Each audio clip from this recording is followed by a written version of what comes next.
দেখালে মানে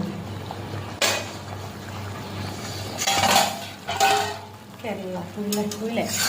এফালে সৰিয়হ আৰু ৰঙালাও আগ কি ধুনীয়া দেখিছে দেখিব খাবলৈও ভাল লাগে নহয় সৰিয়হৰ লগত ৰঙালাও বৰ ধুনীয়া মিলে একে লাষ্টত দেখাম আৰু দেই ইয়াতে মোৰ তৰকাৰীটো দি দিলোঁ মাছ খানা আজি বঢ়িয়া আমাৰ মোৰ খানা এনেও গপচে থাকে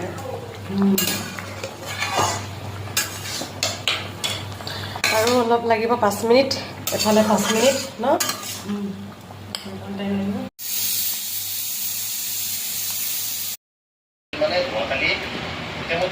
দুপৰীয়া ভাতটো খাব লৈছোঁ দেই আজি একে তলতে বহি লৈছোঁ আৰু বুজিছে নাই শিকি আছে চাব ইয়াত আছে মাছ পোৰা পিটিকা আৰু ৰঙালাও ভাজি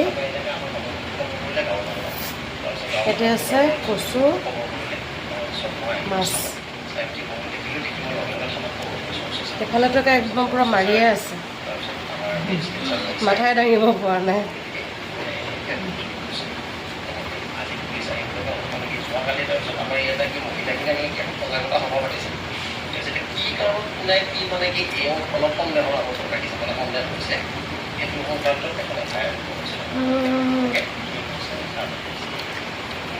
এনেকুৱা সোৱাদ হৈছে ন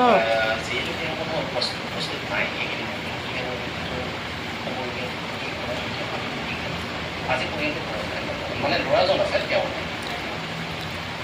এতিয়া অনুদান একচুৱেলি তাতে আৰু মই অনুদানটো কি বুলি কওঁ তাৰপিছত সেইটো আৰু ৰাতি তেনেকৈ মই বিশেষ হেৰি নকৰিলে তাৰপিছত ৰাতিপুৱাহে পিটিকাটোত জ্বলা কমিলে জ্বলা হোৱা নাই পিটিকাত ইমান লাগিব মানে কি আৰু তেওঁ ওলাইছে মানে তেখেতৰ বাচ্ছা কৰিছে আৰু ললিতা ছোৱালী শিল্পী আহিছে গিৰিয়েক আহিছে আৰু ল'ৰা এজন আছে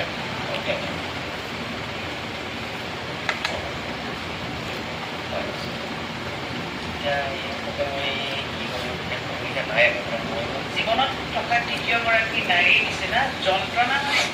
অসমৰ এটা খুব বিখ্যাত ফেমিলি এটা এগৰাকী মহিলা তেওঁ এই পৰিস্থিতিত তেওঁ তাৰ মাজত প্ৰেম আছিল অকলশৰীয়া বুলি ভাবোতে তাই আকৌ কোনোবা এজনী সহানুভূতিৰে চালে এটা বেলেগ এজন লগত সম্পৰ্ক হৈ গৈছে সেইজন মানুহ তাই এটা বুজা কৰিলে সেইজন বিবাহিত আছে যদি তুমি সঁচাকৈ কাৰোবাক ভাল পাইছা দূৰৰ পৰাই চাই ৰাখা ভাল লগা বস্তুটো দূৰৰ পৰা চাই ভাল লাগে কোনো ডেকা ল'ৰাই যদি এজনী বোৱাৰীৰ লগত প্ৰেম কৰে তাক কিন্তু তুমি 99% শাৰীৰিক আকৰ্ষণ থাকে বৰ্ষ হোৱাৰ পাছতে লাগ মাৰি দিবই আৰু খাবই এৰিলো বুলি কোৱা ধৰণে হ'ব ন এইটো কথা